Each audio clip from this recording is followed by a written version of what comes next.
বিসমিল্লাহির রহমানির রহিম। প্রিয় শিক্ষার্থী, আসসালামু আলাইকুম। তোমরা কেমন আছো? আশা করি সবাই ভালো আছো, সুস্থ এবং নিরাপদে আছো। করোনা পরিস্থিতির কারণে আমরা দীর্ঘদিন বিদ্যালয়ের শিক্ষা কার্যক্রম থেকে দূরে আছি। এই কারণেই আমরা অনলাইনে ক্লাস নেওয়ার ব্যবস্থা করেছি। এ থেকে আমরা আশা করি তোমরা কিছুটা হলেও উপকৃত হবে। চলো আজকে আমরা আমাদের ক্লাসটি শুরু করি।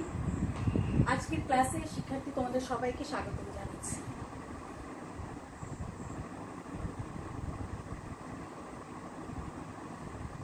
প্রথমে আমি আমার পরিচয় দিচ্ছি। আমি মাহমুদা খানম, সিনিয়র শিক্ষক এবং শিফট ইনচার্জ প্রগতি শাখা, এমডিসি মডেল ইনস্টিটিউট।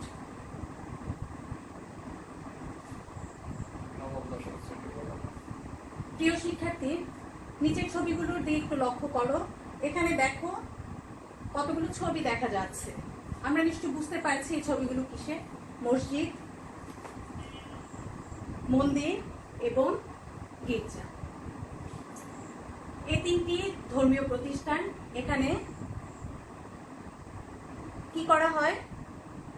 ধর্মীয় কাজ করা হয়। কারা করে? মানুষ করে, বিভিন্ন ধর্মের মানুষরা করে। প্রিয় শিক্ষার্থীরা, তোমরা কি বুঝতে পারছো আজকে আমরা কি কবিতা নিয়ে আলোচনা করব? আজকে আমাদের পাঠ কবি কাজী নজরুল ইসলামের মানুষ কবিতা।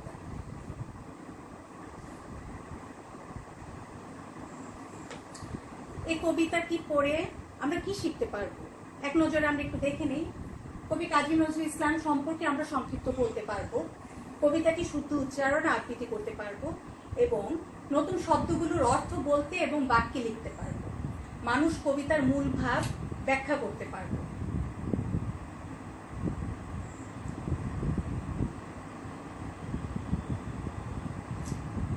বিদ্রোহী কবি, প্রেমের কবি কাজী নজরুল ইসলাম। এই মহান ব্যক্তিত্ব জন্মগ্রহণ করেছিলেন 1899 খ্রিস্টাব্দে 25শে মে বর্ধমান জেলার আসানসোল মহকুমার চুরুলিয়া গ্রামে। তার কর্মজীবন এবং পেশা সম্পর্কে আমরা কিছুটা জানি। প্রথমে লেটোর দলে, রুটির দোকানে, সেনাবাহিনীতে, গ্রামোফোন রেকর্ডের ব্যবসায় এবং সাহিত্য সাধনা করে তিনি তার কর্মজীবন অতিবাহিত করেন। এই মহান কবি সাহিত্যে বিভিন্ন রকম অবদান রেখেছেন। এই জন্য তিনি পুরস্কার হিসেবে নানা রকম পুরস্কারে পুরস্কৃত হয়েছেন। প্রথমে আমরা দেখতে পাচ্ছি কলকাতার বিশ্ববিদ্যালয়ের প্রদত্ত জগত্তারিণী স্বর্ণপদক এবং ভারত সরকার প্রদত্ত পদ্মভূষণ উপাধি লাভ করেন। বাংলা সাহিত্যকে তিনি নানাভাবে সমৃদ্ধ করেছেন। কবিতা, গান, গল্প, নাটক ইত্যাদি দিয়ে তিনি বাংলা সাহিত্যকে সমৃদ্ধ করেছেন। আমরা এখানে তার উল্লেখযোগ্য কাব্যগ্রন্থগুলো দেখতে পাচ্ছি: ঝিঙে ফুল, অগ্নিবীণা, বিষের বাসী, সাম্যবাদী, সর্বহারা ইত্যাদি। কবি কাজী নজরুল ইসলাম 29শে আগস্ট 1976 খ্রিস্টাব্দে ঢাকায় মৃত্যুবরণ করেন। ঢাকা বিশ্ববিদ্যালয়ের মসজিদ প্রাঙ্গণে তাকে চিরসমাহিত করা হয়।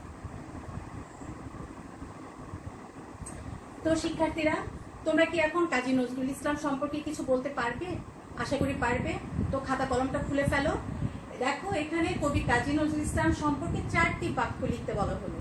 দেখো তো, চেষ্টা করো, লিখতে পারছো কিনা। আমরা এখানে কিছু শব্দ দেখতে পাচ্ছি: সাম্য, বর, ভুখারী। এই শব্দগুলো দিয়ে দুটি বাক্য তৈরি করো।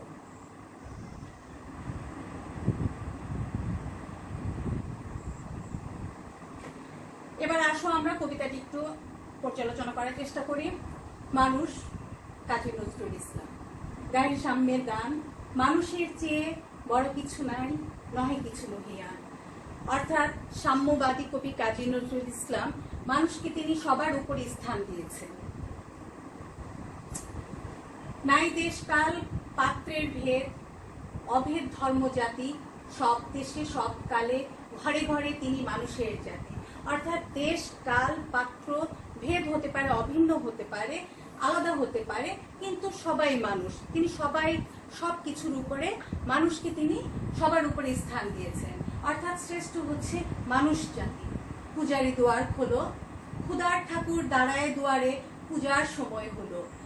স্বপন দেখিয়া আকুল পূজারি, খুলিল ভজনালয়। দেবতার পরে আজ রাজা টাজা হয়ে যাবে নিশ্চয়।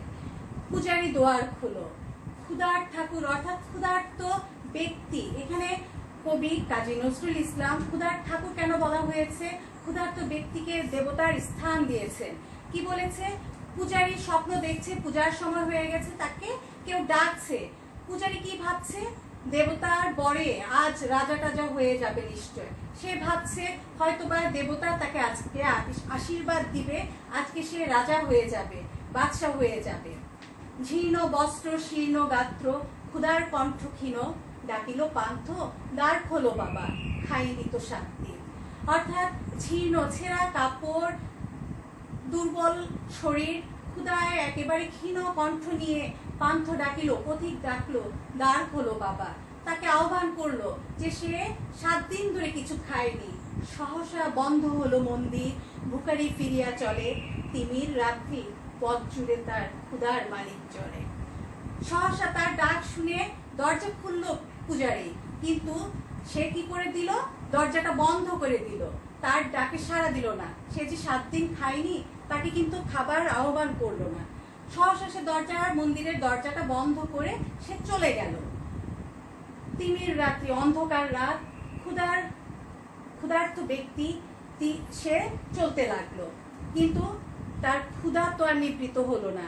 তার ক্ষুধাটাকে এখানে লেখক কবি তিনি উচ্চ করে দেখিয়েছেন যে মানিক জলে জল জল করছে, অর্থাৎ ক্ষুধাটাকে তিনি বেশি প্রাধান্য দিয়েছেন। ভুকারি ফুকারি কয়।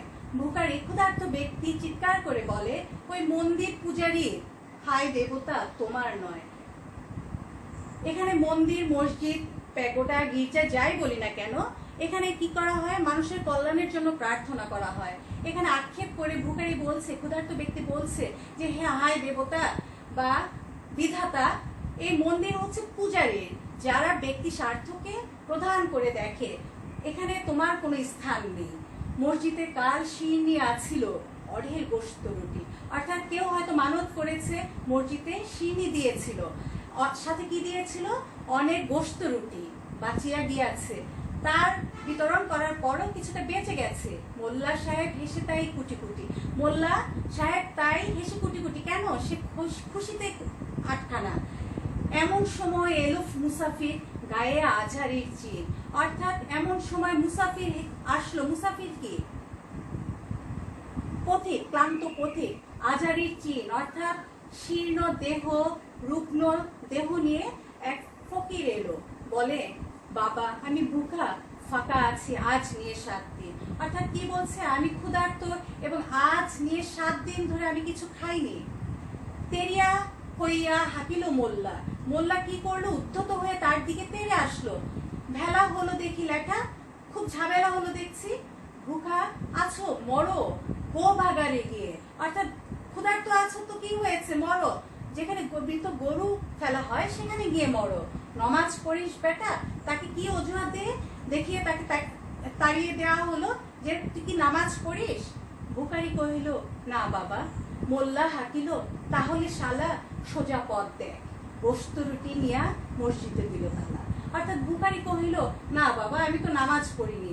মোল্লা হাঁকিল, তাহলে শালা। মোল্লা তাকে গালি দিয়ে বলল যে তাহলে পথ দেখ, অর্থাৎ চলে যা। গোশত রুটি নিয়ে মসজিদে দিল তালা।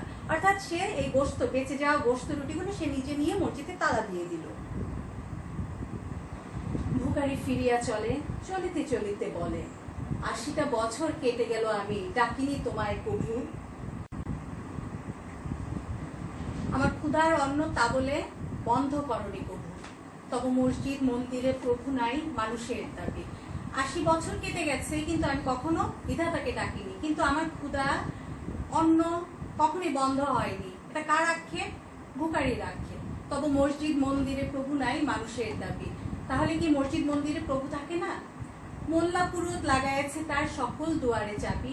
কোথায় চেঙ্গিস গজনী মাবুদ, কোথায় কালা পাহাড়, ভেঙে ফেলো ওই ভজনালয়ের যত তালা দেওয়া দ্বার। খোদার ঘরে কে কপাট লাগায়, কে দেয় সেখানে তালা।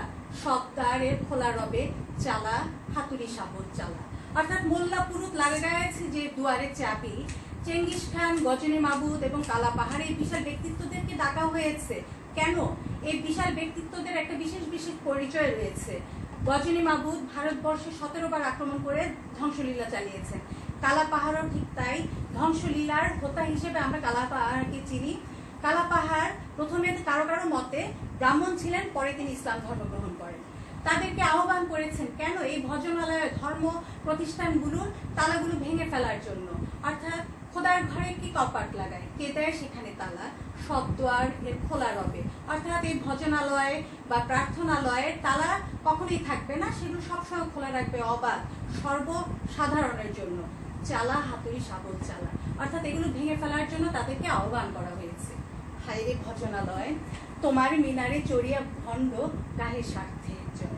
অর্থাৎ শেষে ভুখারী আক্ষেপ করে বলছে হায়রে ভজনালয়, অর্থাৎ এই যে উপাসনালয়গুলো যেখানে আমরা সৃষ্টিকর্তার আরাধনা করি, মানুষের মঙ্গল কামনা করি, সেখানে কার স্বার্থের জয়গান করা হয়েছে? ব্যক্তি স্বার্থ, যারা ধর্ম ব্যবসায়ী ভণ্ড তাদেরকে উল্লেখ করে কবি বলেছেন তাদের স্বার্থটাকে এখানে প্রতীয়মান করা হয়েছে। সাধারণ মানুষ যারা ক্ষুধার্ত রুগ্ন তাদেরকে প্রাধান্য না দিয়ে এখানে ধর্ম ব্যবসায়ী তথা ধর্মান্ধ মানুষের স্বার্থের জয় গান গাওয়া হয়েছে। সবশেষে আমি বলবো যে ধর্ম মানুষের শ্রদ্ধার স্থান, কিন্তু তারপরেও ধর্ম সব ধর্মই শান্তির ধর্ম, মানুষ হচ্ছে তার উপরে। অর্থাৎ ধর্মের উপরেও মানব ধর্মই হচ্ছে শ্রেষ্ঠ ধর্ম।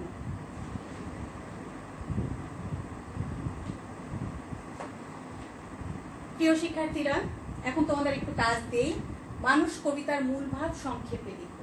আমি আশা করি কবিতার পাঠ আলোচনা থেকে তোমরা এই কবিতার মূল ভাবটি লিখে ফেলতে পারবে। এখানে কিছু ছোট প্রশ্ন আছে, দেখি কতটা পারো তোমরা। কবি কাজী নজরুল ইসলাম জন্মগ্রহণ করেন কত সালে? 1820 সালে, 1899 সালে, 1920 সালে, 1940 সালে। তোমরা কি বলতে পারবে কত সাল? 1899 সাল। মানুষ কবিতায় মুসাফির কত দিনের ভুকা ছিল? 6 দিন, 7 দিন, 8 দিন এবং 9 দিন। 7 দিন ভুকা ছিল। মানুষ কবিতার ক্ষেত্রে নিজের কোন বিষয়টি সমর্থনযোগ্য? এই 3টি অপশন থেকে কোন 3টি? দুটো উত্তর সঠিক হবে। মানবতার জয়গান, জমিদারি প্রথা, ধর্মের অপব্যবহার। এখানে মানবতার জয়গান এবং ধর্মের অপব্যবহার এই দুটো হচ্ছে সঠিক উত্তর, অর্থাৎ খ।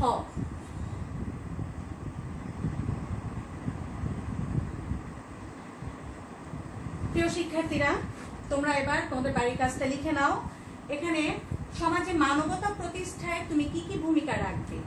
এই ভূমিকার তোমার কি ভূমিকা হতে পারে? মানবতা প্রতিষ্ঠার ক্ষেত্রে 10টি বাক্য লিখে নিয়ে আসবে।